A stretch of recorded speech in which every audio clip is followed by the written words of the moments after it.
Islam, All Too Human, number 13. This is Abn Alhuriya, Son of Freedom.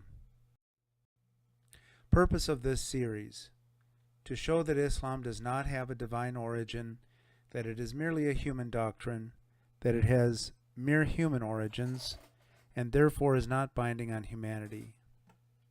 To erode Islam's political power in the world. To counter the power of civilization jihad. To erode the resolve of jihadis, both kinetic and civilizational. To help Westerners to see through Islam's demands for cultural accommodations. To help Muslims get in touch more with their basic humanity. This is one way for them to get over Islam.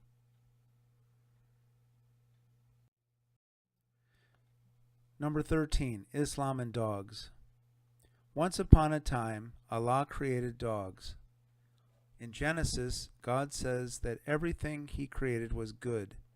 Genesis is part of the Torah, but in Islamic theology, the Torah may not be the Torah. It may be viewed as corrupted.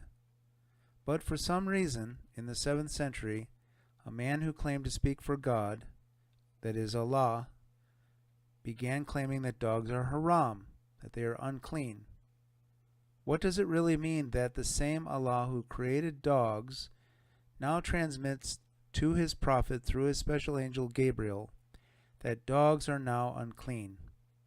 Did Allah have to make a course correction?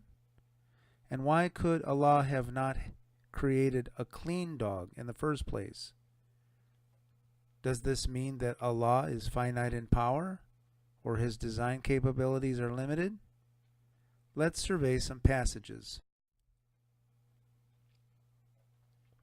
Bukhari, section 3323 says that Muhammad directs that all dogs be killed in Medina. Sahih Muslim 1570. Nasai, section 4284, has Muhammad directing that all dogs be killed except hunting and herding dogs. This is modified in Majah, section 3203, to make an allowance for hunting or herding dogs. Question: does this mean that hunting and herding dogs are clean? Or does this mean that hunting or herding dogs are still unclean but tolerated? And why, if Muhammad is perfect, does he need to make adjustments? Majah section 3204 says that any person who keeps a dog for reasons other than hunting or herding will have 1 karat per day deducted from their good deeds. See also Tirmidhi, section 1490.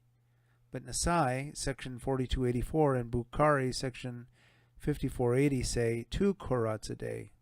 So the hadith is not even consistent about how many karats will be deducted from good deeds per day for having a mere pet dog. A further problem is how to give cash value to good deeds. How do we quantify it? Then, evidently, at some later point, Muhammad makes a special directive for black dogs, saying that they are devils. Majah 32, section 3210. He directs that all black dogs are to be killed. This is in Majah section 3205. What does this mean? That all dogs except black dogs are now halal? Or that black dogs are especially to be despised? In Nasai, section 4274, it says that if you take a hunting dog out and you send it after game in the field, you are to first say the name of Allah over your dog. This has the effect of making the kill halal. But if you come upon your dog and it is accompanied with another dog over which you did not say Allah's name, then your kill is not halal. Legalism preoccupies us with exceptions. If a dog licks a utensil, the Muslim must wash that utensil 7 times and then rub it with dirt an 8th time. This makes the utensil halal again. See Sahih Muslim Book 2, Hadith number 119 and 551. What is so special about the number 7? That it is inspired? Or that it is Jewish and Muhammad borrowed 7 as a magical number from the Jews?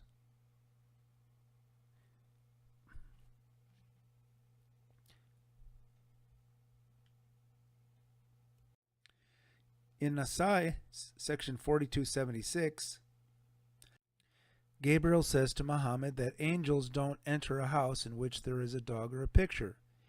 I take this to mean that a dog or a picture somehow defiles a place occupied by humans.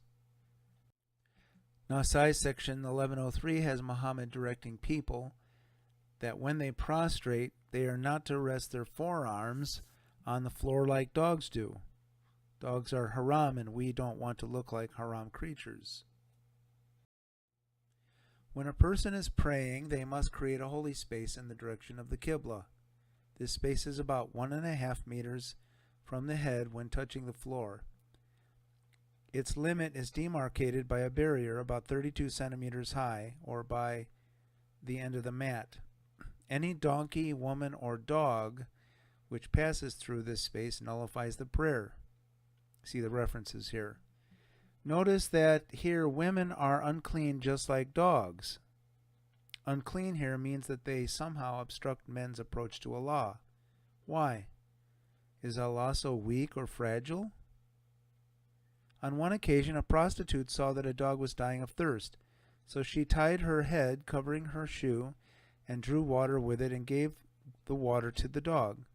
Muhammad pronounced the prostitute forgiven by Allah, presumably from her prostitution, by this act of kindness.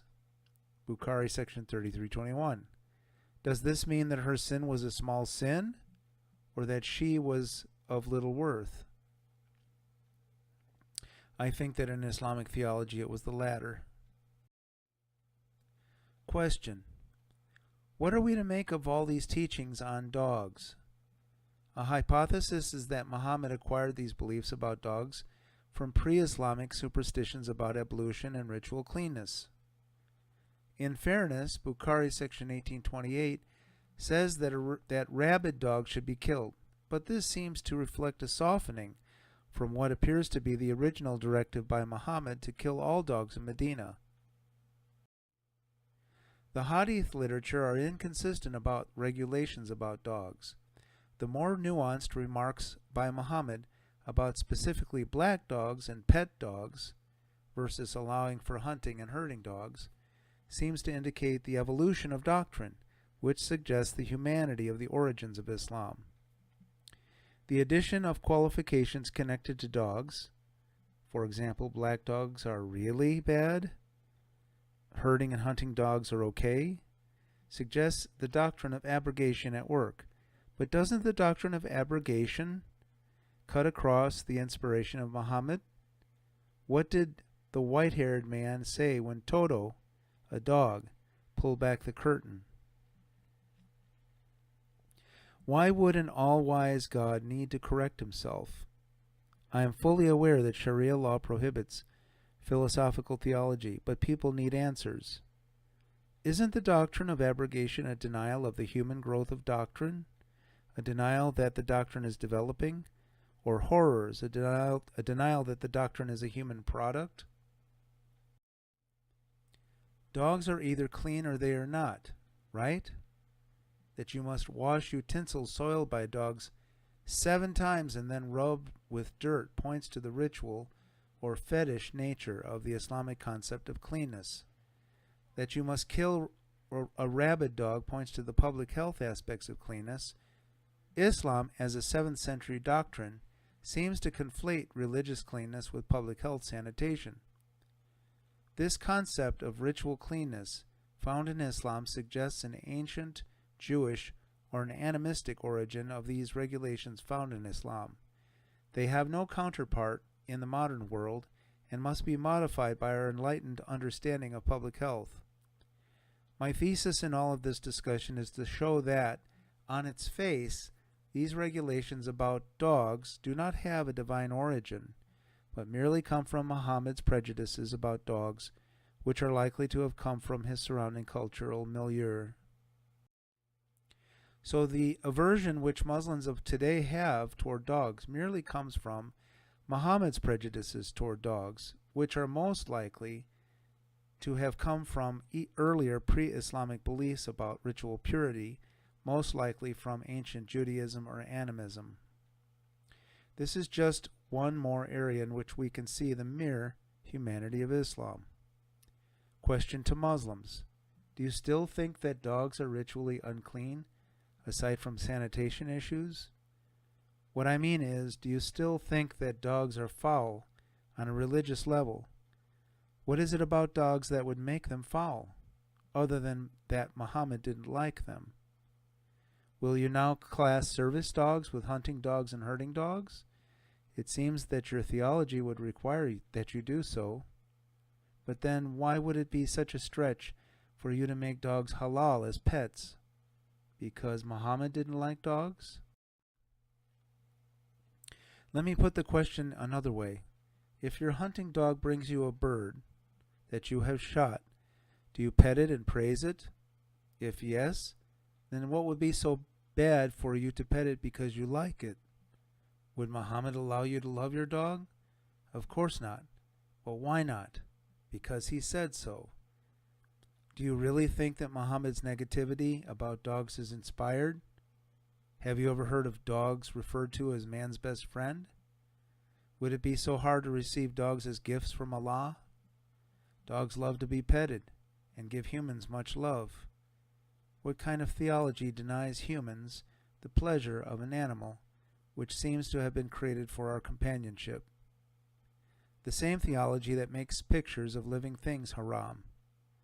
Do you see a pattern at work? Think about that, my Muslim friend. P.S. This slideshow isn't really about dogs, as you may have imagined. It is really just using dogs as a test case of whether Muslims should allow themselves to think and feel for themselves, to get in touch with their humanity. This presentation in no way is meant to insult Muslims' beliefs, only to invite them to examine whether their beliefs have a foundation. If Islamic practice has no other foundation than, quote, the Prophet said so, end quote, even in the face of the manifest humanness of many of his claims and directives, then we have no choice but to investigate whether Muhammad really was speaking for God. Are you, my Muslim friend, willing to go there? I call you my friend because you are a fellow traveler. I know your doctrine forbids you to reciprocate, but that's okay. Islam All Too Human, number 13. This is Abn Alhuriya, Son of Freedom.